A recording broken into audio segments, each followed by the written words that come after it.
Estamos de volta com Pensamento Jurídico, uma produção da Amages. Participe de nosso programa pelo e-mail pensamento@amages.com.br, pensamento@amages.com.br. Hoje estamos discutindo o desempenho do judiciário ante a carga processual de mais de 20 milhões de processos e qual deve ser também o tempo médio de duração de uma ação. Nosso entrevistado é o desembargador Manuel Bravo Saramago, terceiro vice-presidente do Tribunal de Justiça de Minas Gerais, recentemente empossado. Doutor Saramago, então, a respeito desse elevado, esse crescente número de ações no judiciário, isso representa uma judicialização da vida pública, da vida política ou, na verdade, também é a confiança da população no judiciário? Não, houve, com a nova Constituição, com a Constituição de 88, houve realmente uma judicialização da vida brasileira em muitos aspectos. No aspecto da saúde, por exemplo, isso é claro e evidente, né?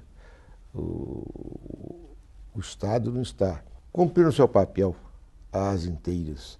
Às vezes ele permite pessoas aí já no fim da vida, sem remédio, sem recurso. Então é preciso de se ir ao judiciário, porque a Constituição assim garante, buscar o que ele entender que é necessário para o seu bem-estar. Como também fornecimento de medicamentos, né? Pois é. Caros. Tá? Fornecimento de medicamentos, cirurgias, internações, tudo isso, né? Agora, isso realmente, mas eu estou para te dizer que essa aí não é a questão. Me parece que a maior questão é que a Constituição judicializou mesmo. Ela aumentou muito, ela conferiu direitos ao cidadão e ele se viu, então, obrigado a ir ao judiciário procurar aquilo que ele entender que é seu direito. Essa que é a grande questão. E representaria como se fosse o último recurso depois que os outros segmentos, depois os outros órgãos falharam, né? Exatamente. E outra coisa também, né? O grande problema, um dos grandes problemas do Poder Judiciário, mas o mais forte, é o Estado como demandista. Não tem coisa pior, né? O Estado recorre contra tudo? Não, tudo, contra todos. Ele sabe que perdeu, mas recorre. E ele tem uns prazos em dobro, ele tem um prazo, às vezes, até em quádruplo. Então, o que acontece? Ele tem um privilégio junto ao Poder Judiciário mesmo. O legislador conferiu esse privilégio a ele. Ele, me parece, eu estou em Belo Horizonte desde 89, eu estou abismado com o que ocorre hoje com as varas da Fazenda Pública. Como cresceu o serviço ali, como aumentou o número de processos. E são processos previdenciários, de aposentadoria? São, direitos de toda a ordem. Tem processo tributário, processo previdenciário, quer dizer, de toda a ordem. Mas a questão é que o Estado ele não tem pressa. Normalmente ele é devedor. Então, ele deve, então, por isso ele não tem pressa de tocar aquilo. Isso frustra a ideia de justiça, né? E aumenta a impunidade. Com certeza. Quem tem um dinheiro para receber... A questão do precatório, que é coisa mais injusta. Precatório realmente então, é o fim do mundo. A questão do precatório, a questão das... Enfim, dos medicamentos, em toda sorte de demanda, o Estado, quando pode, ele retarda, não paga, e ele tem os privilégios processuais normalmente, que estão inclusive no Código de Processo Civil, e ele... Você vê a vara aí com 25, 30 mil processos. E diante dessa omissão, alguém precisa ter atitude. Aí quando o judiciário toma essa iniciativa, é criticado por ativismo, judicialização? Exatamente. Eles criticam, inclusive, né? Falam da parcialidade do juiz, mas não é parcialidade, é questão é a questão de fiscalizar algo que é de ordem pública, que é o andamento do processo, né? Eu acho que o juiz tem o dever de fazer o processo evoluir, ainda que a parte esteja, né, tumultuando, não é verdade?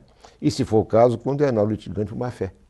Quer dizer, que além de interpretar a lei, tem que interpretar também essas situações e o contexto social que nós estamos vivendo. Isso não tem dúvida. Econômico. O juiz tem que verificar isso tudo.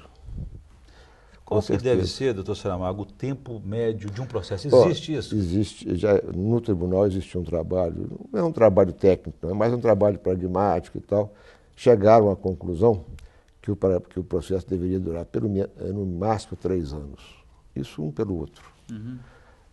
Mas eu confesso a você que eu não gostei desse trabalho. Essa matemática. Não é, porque você não pode estabelecer um prazo de processo, porque depende muito, às vezes, da parte onde ela mora, depende onde vai ser a citação, depende se vai ter ou não vai ter perícia no processo, depende também da complexidade da matéria, né? São coisas que você tem que estudar, às vezes demora, né? Testemunhas, se vão ser ouvidas testemunhas no foro do local do processo, vai ser expedidas precatórias, tudo isso leva tempo, né? Agora, eu não posso te falar 3 anos, 4 anos, 5 anos. Eu dizer que 3 anos foi escolhido assim, porque tem processo normalmente que evolui no prazo de 10 anos, tem outros em 6 meses, então um pelo outro fica em 3 anos. Mas um trabalho assim de fôlego técnico. Definitivo a respeito disso, né? Não. E também há outra discussão paralela. Ao mesmo tempo que se discute, se cobre a celeridade e um tempo mais, né, mais ágil no julgamento de processo, há outra discussão sobre a qualidade desse processo. As duas coisas se combinam ou não? Qualidade com o tempo. Às vezes também, né? Aquele negócio, né? Aquele ditado, né? Que aparece a inimigo da perfeição. Às vezes você passa em cima de muita coisa, você leva a questão para frente, para não se perde muito a minúcia, mas depende muito do juiz. Há juízes minuciosos, muito técnicos, né? que vai ter que mudar. Formalistas. Então, esses realmente demoram mais. Esses não permitem que o processo evolua como uma determinada mácula, por exemplo. Para tudo, vão consertar para depois fazer. Isso demora, isso leva tempo. Há outros que não se impressionam com isso e permitem que o processo evolui, ainda com aquele problema, lá na frente se conserta. Esses são, às vezes, defeitos inexpressivos que não dá prejuízo a quem quer que seja, então deixa continuar. Há outros que não. E como enfrentar situações como processos que já duram 10, 20 anos? Tem aquele da Gameleira, por exemplo, realmente fica aí uma dívida, um déficit muito grande. Aquele processo, por exemplo, é um processo complicado, complexo, muitas partes. Né? Já faleceram. Então vai começando, né? Falece um, falece o outro, aí já é o espólio que habilita, os herdeiros que vêm, e aí demora mesmo. E ainda, aquela prova era uma prova complexa, uma perícia complexa para verificar se foi erro de execução, se foi erro de projeto. Isso leva tempo, né? O senhor é favorável, por exemplo, à aplicação de multas a quem adota recursos sem fundamento só para atrasar o processo? Deve ser. Isso está... Existe legislação para isso? Todo meio, tem o Código de Processo que fala o litigante de má-fé. Todo meio lícito que você puder usar para evitar o tumulto processual, você deve usar. Desde que seja lícito, você deve usar. É porque fica aquela frustração, você ganha, mas não leva, e aí o tempo passa, a vida desconfiança cai em cima do Poder Judiciário. Né?